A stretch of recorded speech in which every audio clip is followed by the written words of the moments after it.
Welcome to Imperfect Heart, a place for you to join me, Jeff Holden, in conversations, discussions, and dialogue about our hearts and the impact myocardial bridges have on them. We'll talk with healthcare professionals, those in related fields that support our condition, and others just like us with stories of their myocardial bridge experiences.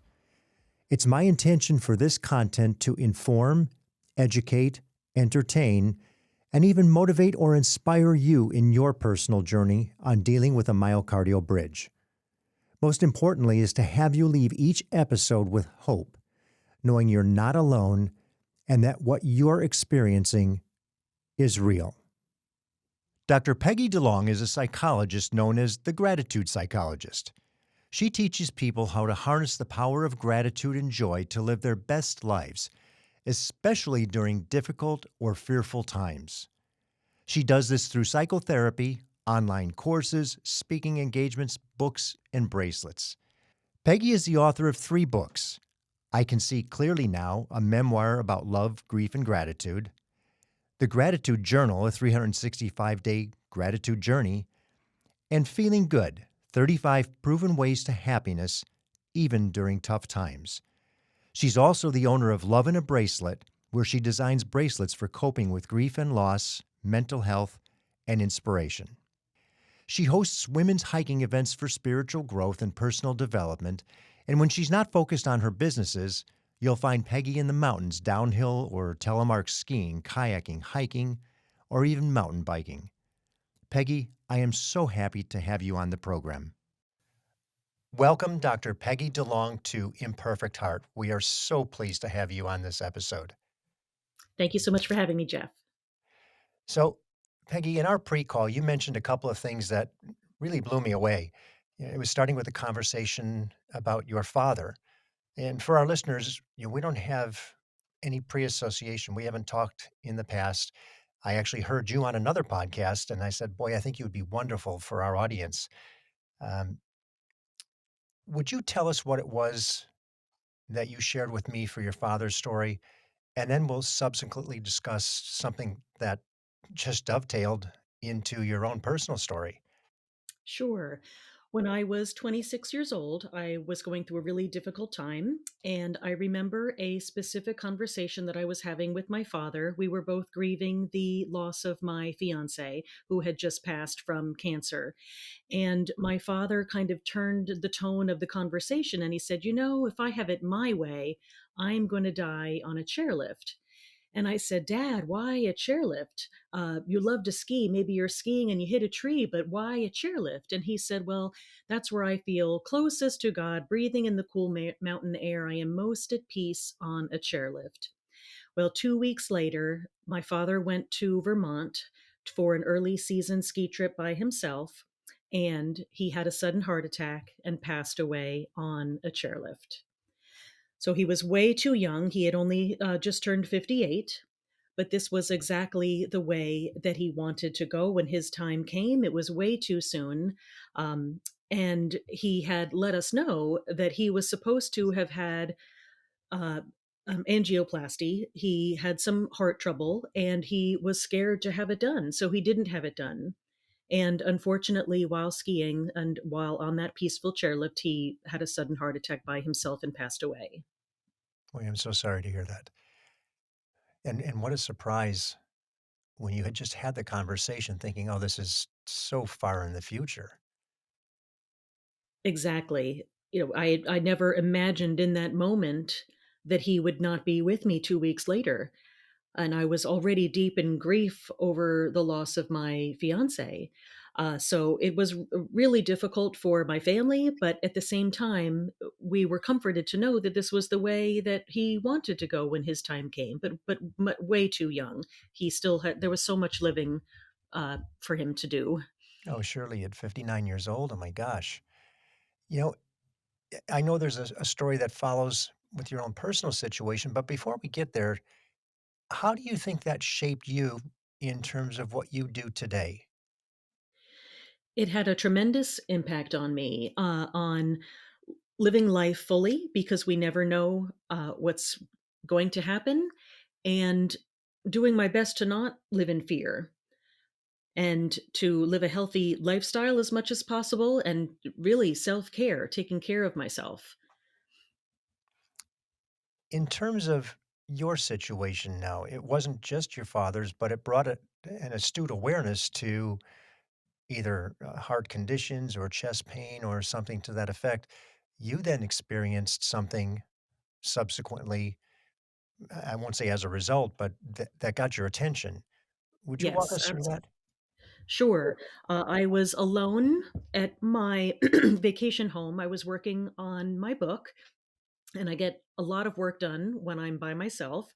So I had treated myself to a couple days to work on my book, just a final one chapter. Ironically, the chapter was on self care, and I was just having trouble getting this one last chapter done. So in the evening, I had gone kayaking, and I love to kayak and watch the sunset. And this was October, so once the sun set, it got really cold and dark. And I paddled in very quickly. And I think what happened was I must have pulled a muscle. I didn't really realize it at that time, but I think I pulled a muscle in my paddling too quickly.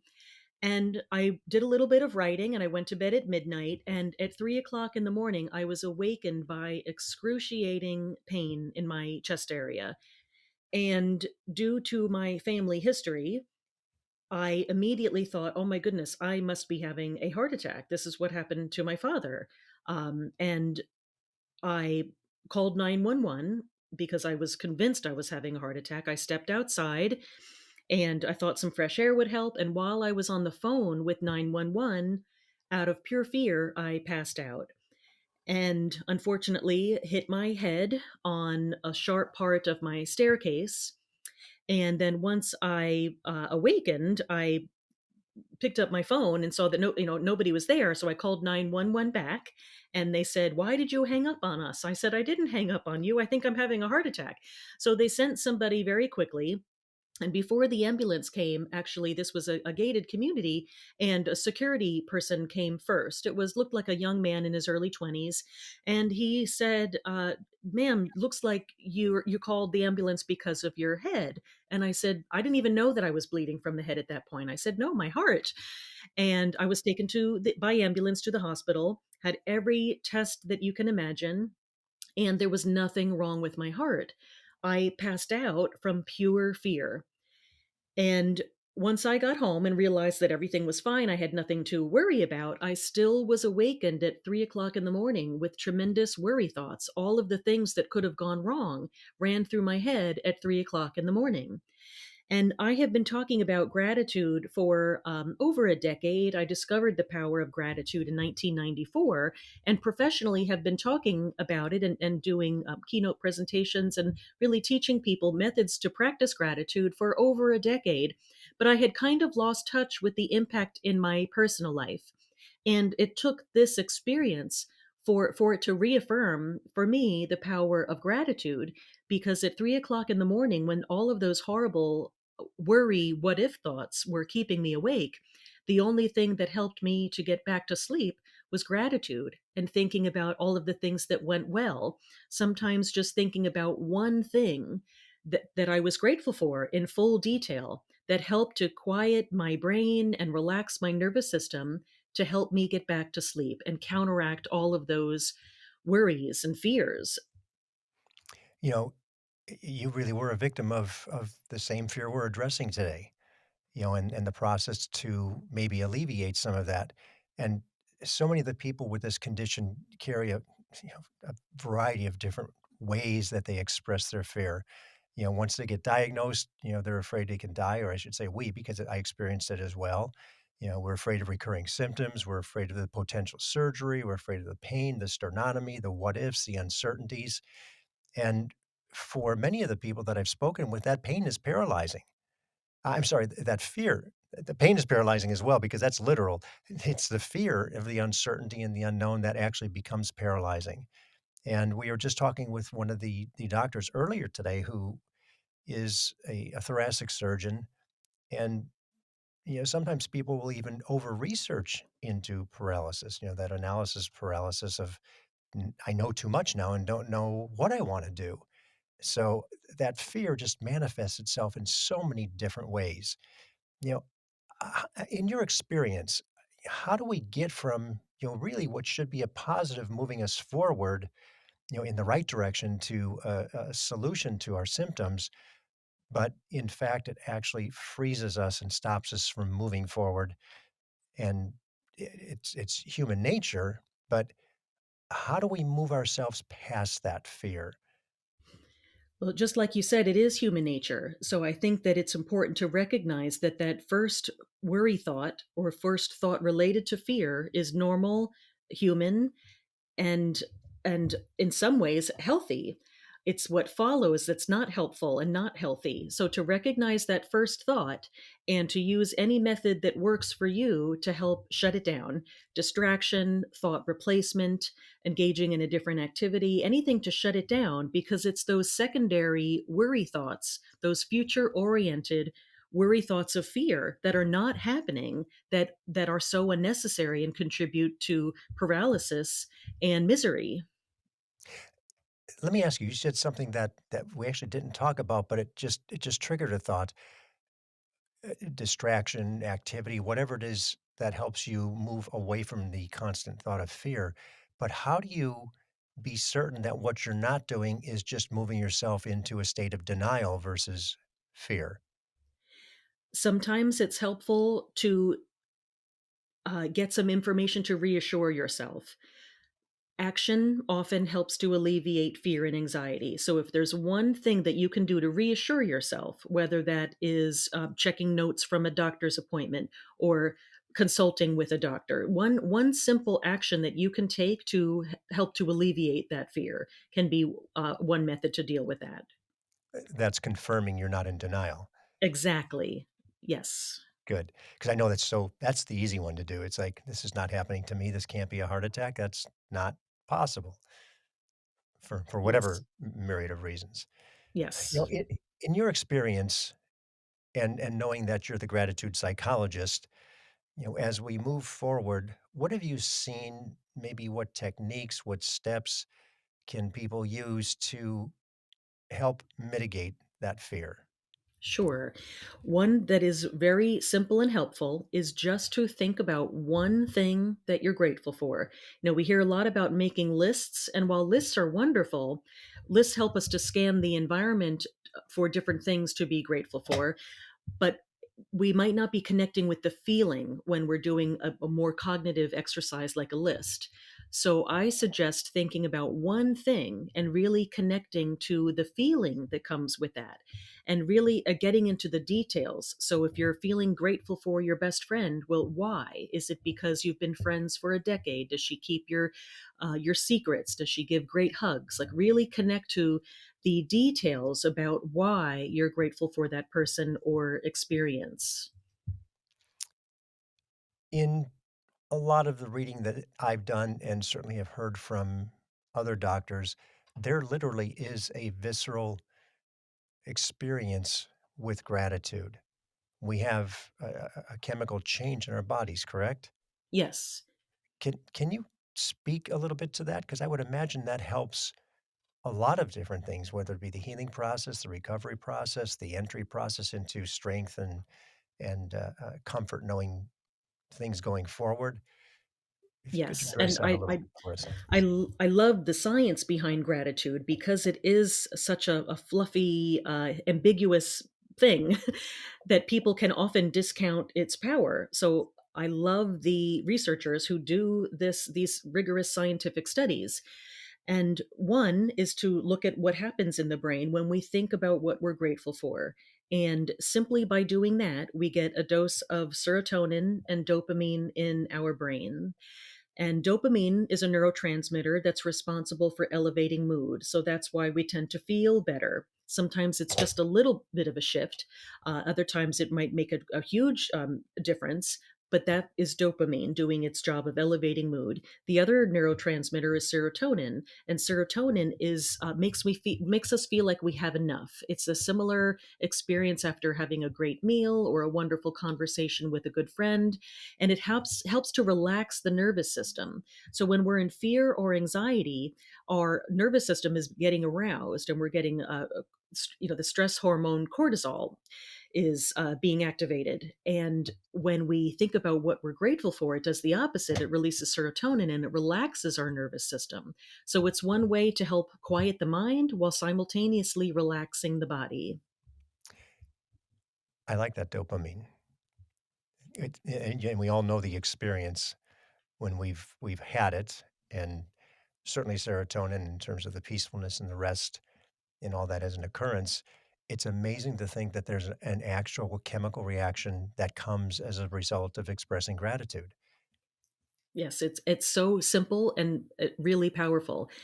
And when you think about what you're grateful for on a regular basis, you truly are forming new neural pathways. And that's where the science with functional MRIs comes into play, that we can see that new neural pathways are being formed in the brain when people do a gratitude practice for an extended period of time. Are they permanent? Yes.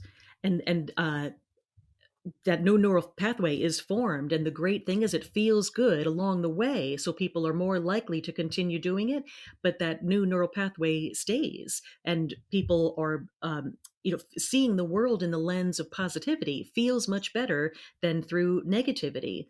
So there's lots of motivation to keep it going, but the brain behind the scenes does it for us effortlessly. Would it be uh, kind of an odd question, but would it be incorrect to assume that more gratitude builds more neural pathways, expresses the chemical good feeling, and it just perpetuates itself? So the people that maybe are most grateful really are more grateful over time, that it's a continuum? It does build on itself. And when people start with looking for very simple things to be grateful for, it does build upon itself because all of those simple things are there every single day. So when you intentionally keep it simple, there are more opportunities for receiving the benefit of that feeling of gratitude rather than waiting for something huge to happen, because our brains can't tell the difference if we are feeling grateful for something that we might take for granted, like running water, or uh, going on a cruise and being grateful for a wonderful trip of some kind. Our brains can't tell. There is no qualification. So when we intentionally keep it simple, we're training our brains to notice, appreciate, and highlight all of the good things that are going on in our lives. And they're there every day. There are opportunities for feeling good every day. Okay, so I see a real benefit here because the cruise is very expensive and just grateful for water is not. So if we can fool our brains into being that grateful for something simple, it's going to save us a lot of money. Absolutely. Yes, I always love to say that gratitude is free. In looking at these steps, you mentioned, write something down in all the things about it, as in a friend and what you really like about that friend or that experience. Is there a series of exercises that we can practice to help us mitigate that fear with gratitude? There are many different things that people can do. Another one that I love to suggest to people, I call it team gratitude. And the reason that I like this particular exercise is because it involves another person.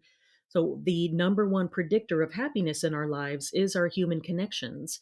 So we know that gratitude is associated with happiness and our connections as well. So when you're doing team gratitude, it's like a double dose of goodness. You're connecting with another person through the power of gratitude. So with your partner, you every day you share what you're grateful for any period of time that you and your partner can commit to. It can be a week, a month, or even a year. I've had clients do it for a full year. And it fosters closeness in that relationship through the power of gratitude. So it builds in human connection through the exercise exercise, you get to hear what somebody else is grateful for.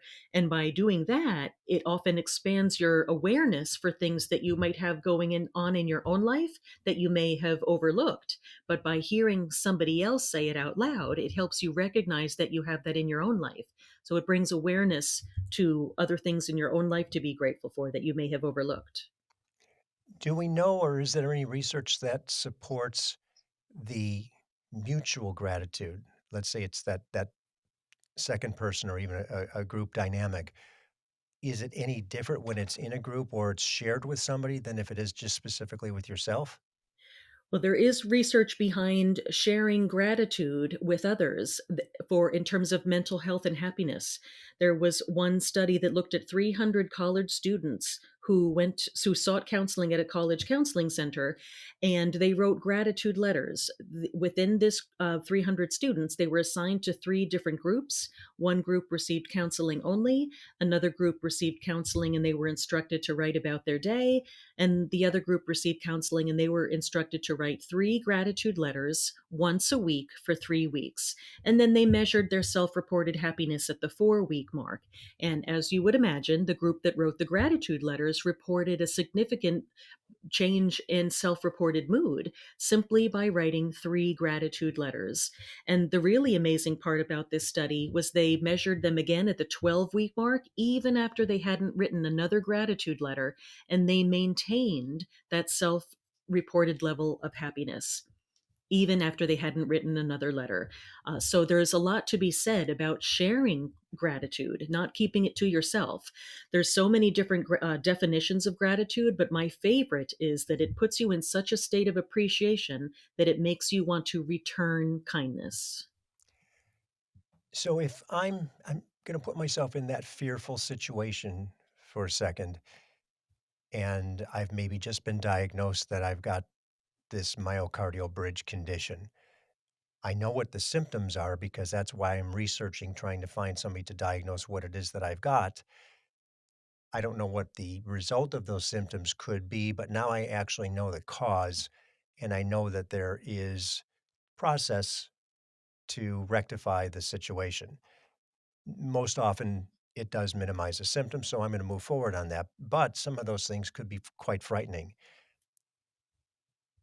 If I'm exercising gratitude, I'm using that gratitude almost as a replacement for the fear or to push Yes. that fear out. Yes. Well, I always like to say that I'm not a fan of ignoring our emotional pain. Like we first need to feel it. We just don't want to get stuck there. So Mhm. feeling the fear, any painful emotion that might rise up, it's important to feel that and process that and sometimes express it, but we don't want to get stuck there and perpetuate it. And gratitude is one method of moving forward by thought replacement, by instead thinking about what you're fearful about and all those worry what if thoughts for the future, replacing it with something that you're grateful for. It sends the energy of your thoughts in a different direction. And because thoughts have energy, they tend to grow and get stronger and stronger. And when we have a fear thought, within minutes we can end up having catastrophic fear thoughts if we don't rein it in and get them under control. So that's when that thought replacement by thinking about what you're grateful for is a wonderful way to shut down those fear related thoughts, which is a little bit which different from I don't ever want to give the impression that I think that it's healthy to shut down an emotion. Like our emotions teach us a lot, but when we're done feeling it, it's when it's time to move on, that's when an exercise in gratitude can be really helpful. And I was gonna say very much like your experience, as that fear compounds itself and we dive into it, I mean, we may experience it and begin to express it, but sometimes it snowballs, and the next thing you know, it's hyperventilation, you're gonna pass out, you're so worked up over it, and it's that conscious ability and awareness to be able to say to yourself, "Just stop and look at something that you're grateful for." Your children may be in the house, your spouse, your significant other, you may be at work, you have a job, you have insurance, whatever it is, And you're nodding your head, so I'm looking for that affirmation. Yes, um, Yes. because I know so many people are in this space, and I know how dark that space can be. You know, Yes. we're And coming across or coming up on the holidays, and this episode will air right before Christmas, and that in itself creates a whole different set of stressors, and in many cases, the people who experience the symptoms of the myocardial bridge, everything about the holidays is what can trigger the angina, the chest pain, the palpitations, all those negatives that come as a result of the bridge.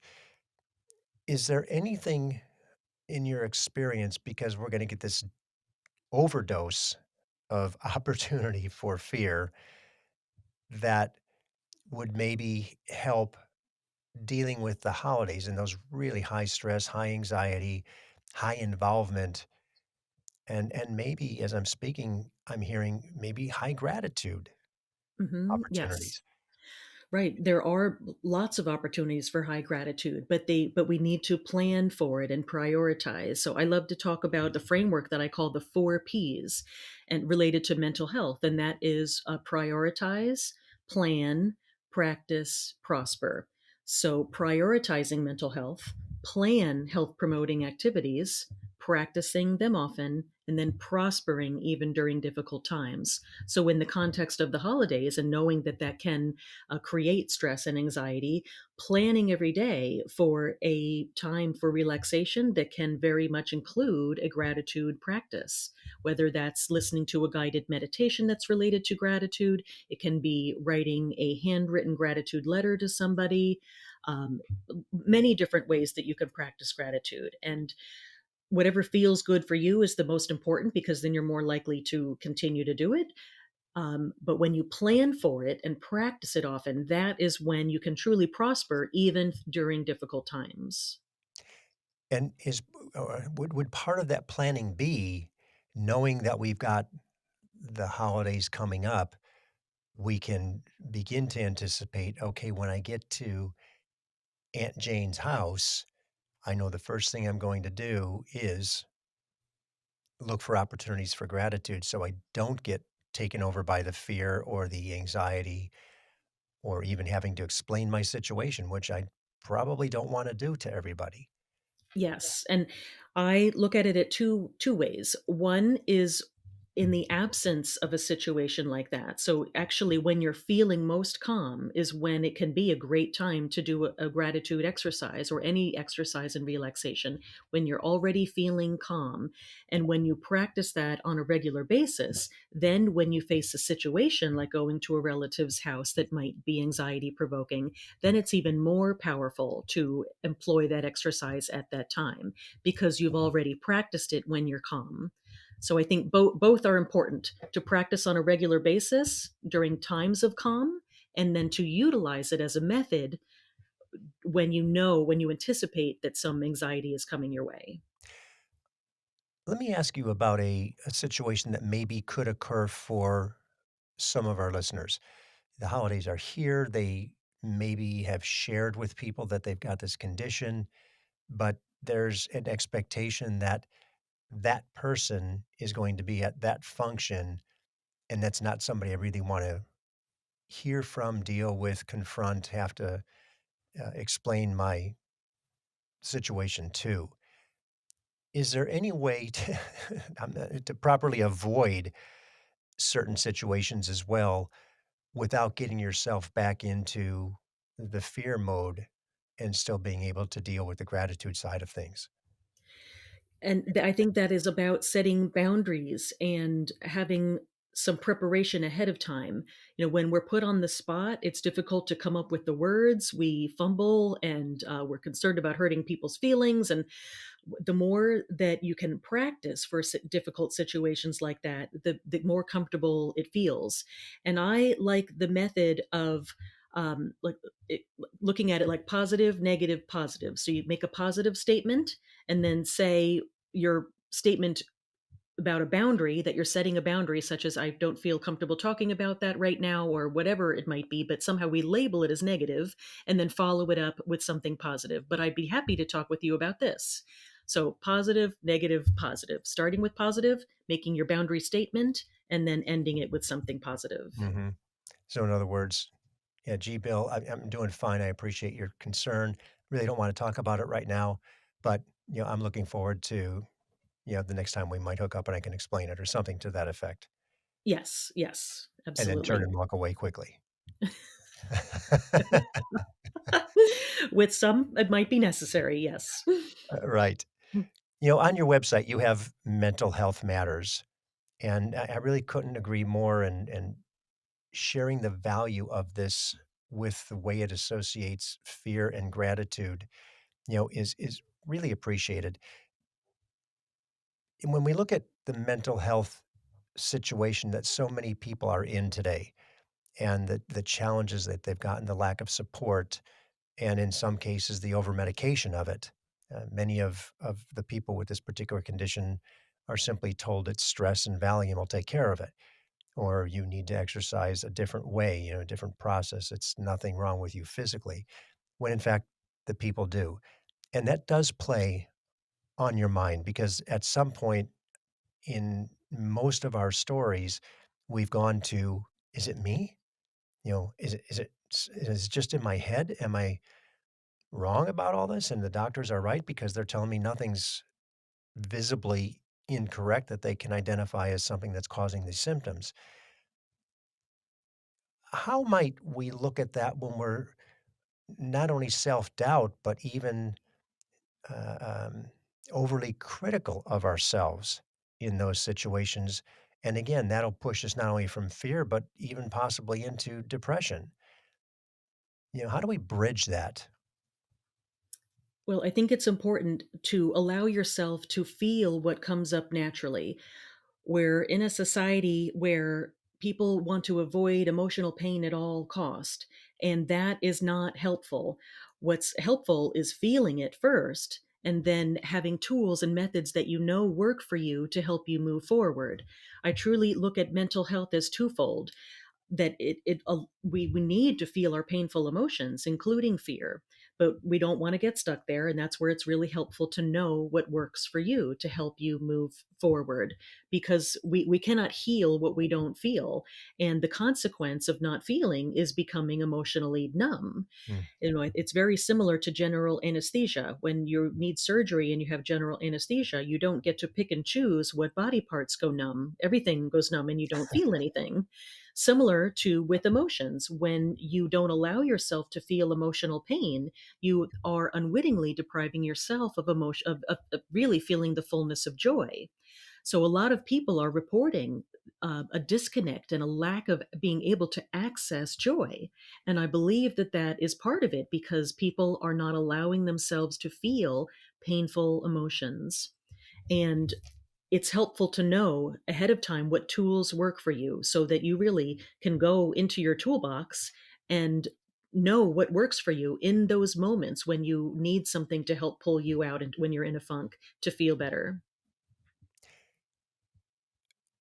the experience of gratitude and understanding the opportunity to practice it at any point, any place.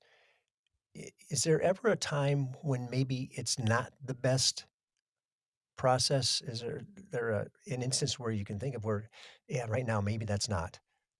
Yes, when it ever feels like it's being used as avoidance of emotional pain without feeling it at all, that is a time when it might not be appropriate. And there are other times when um, the the life difficulty or tragedy can be so heavy that in that moment it just isn't possible. It might take some time before being able to either look for a silver lining, the lesson in that pain, how you might be growing.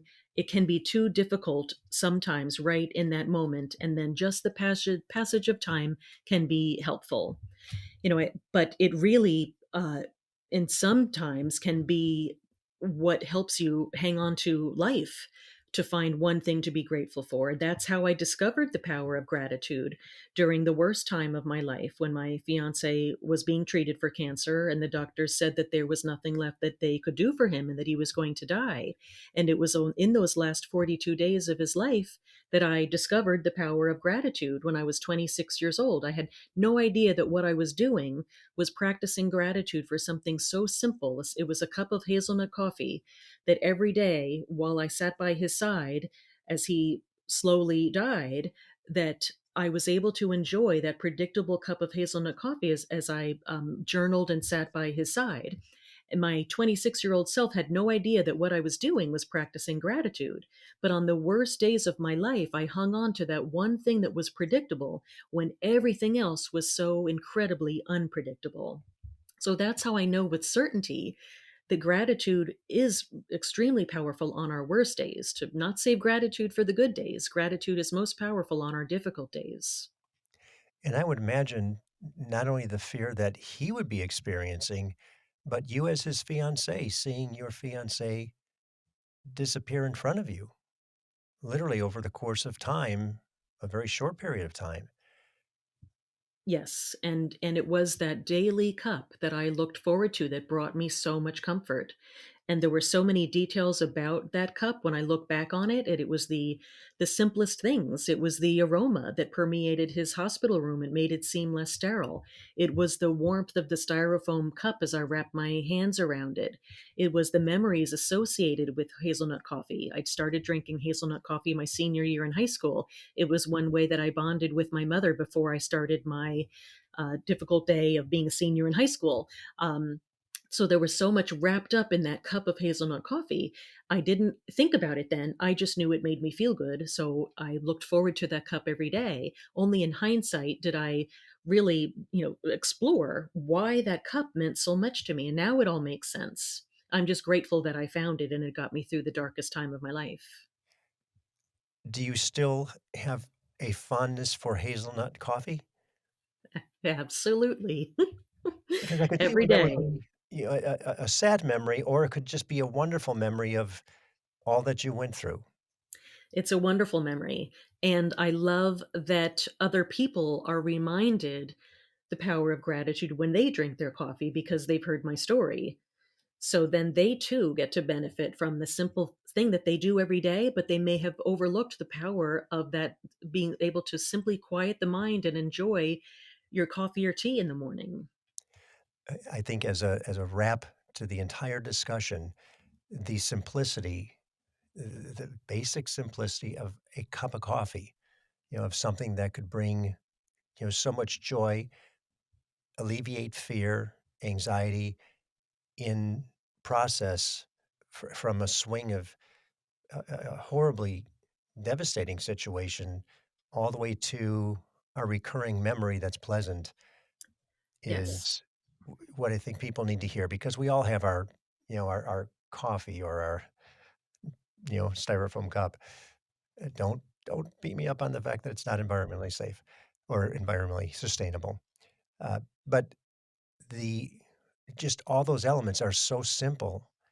And I think you brought it home with that story at the end. I mean, it may be the aroma, it may be, the warmth of the cup on a cold winter day. That's an appreciation and gratitude in its most simplistic form to say, okay, I'm not thinking about that right now. I get to express my gratitude for this cup of coffee. And Right. And it doesn't change our problems or worries of the day. It doesn't make our problems go away, but it changes the lens in which we see our own life and the world. It doesn't change the world, but that can make all the difference in the world in getting through a difficult time. and I'm going to throw something out there for those of us who maybe are active or extremely active, like to run, like to walk a lot, like to cycle, hike, kayak in your case. Just the ability to still do those things, and even if it's a walk, if you used to run and you've got this condition and now you're relegated to walking, but you can still walk until you get to your treatment, to look at that as grateful, be gratitude, and not fearful, will I ever walk again? But I'm walking right now and I'm grateful I can do that. Yes. And the great part is when we start with intention and do that on a regular basis, it becomes effortless. Our brain starts to do it for us because those new neural pathways are being formed. So it starts with intention, it becomes habit. Over the course of time, that habit turns into an attitude and then simply becomes a way of life. Like, I don't think about being grateful. I am. It's a way of life for me, but it started with intention. Mhm. Dr. DeLong, how does somebody get hold of you if they'd like to outreach, find out a little bit more about what it is you do as the gratitude psychologist and find out a little bit more about all the envelopment of gratitude in one's life? What would be the best process to connect? The best way would be a free resource that I have on my website that people can sign up for. I call it the Grateful Day. It's a 5-day challenge where every day I deliver one simple gratitude exercise that you can incorporate into your life. I give a little bit of brain science behind it, why it's powerful, and how it's connected to mental health. And people can sign up for that at drpeggydelong.com/the Grateful Day. And if I'm not mistaken, don't you have a gratitude bracelet I or something do. to that I effect that you do. do? Bracelet making is my creative outlet, and I turned my love for making bracelets into a company that I called Love in a Bracelet. And the best selling bracelet is the Gratitude Heals bracelet. It's a wearable reminder to practice gratitude. It's simply a gemstone bracelet with one singular metal bead. And then as your eye is drawn to the metal bead during the day, it's just a quick reminder to stop what you're doing and think about one thing that you're grateful for in that moment. And then by the end of the day, you may have thought of 10 nice things, and then that contributes to emotional well being. What a great reminder. Well, Yes. Dr. DeLong, Peggy, thank you so much for sharing what I think will help many of us with the just that overwhelming fear.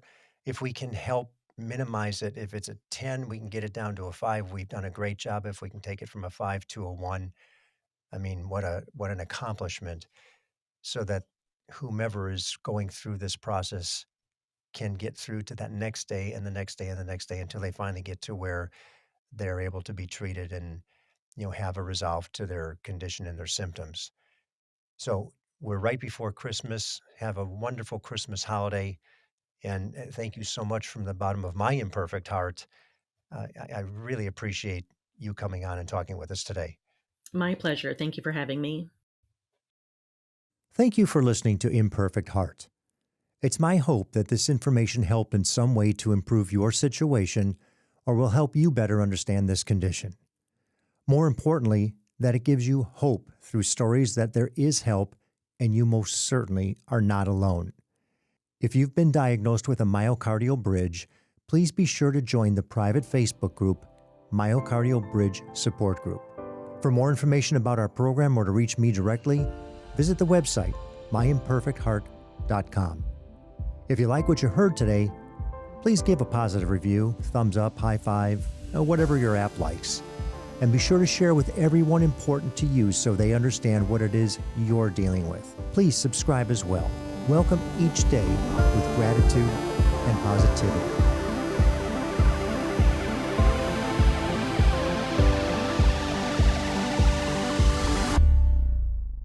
The views and opinions expressed in this program are solely those of the host and the guest and are not intended to provide, nor are they a suitable substitute for, professional care by a doctor, therapist, mental health professional, or other qualified medical professional. Imperfect Heart is a production of Hear Me Now Studio.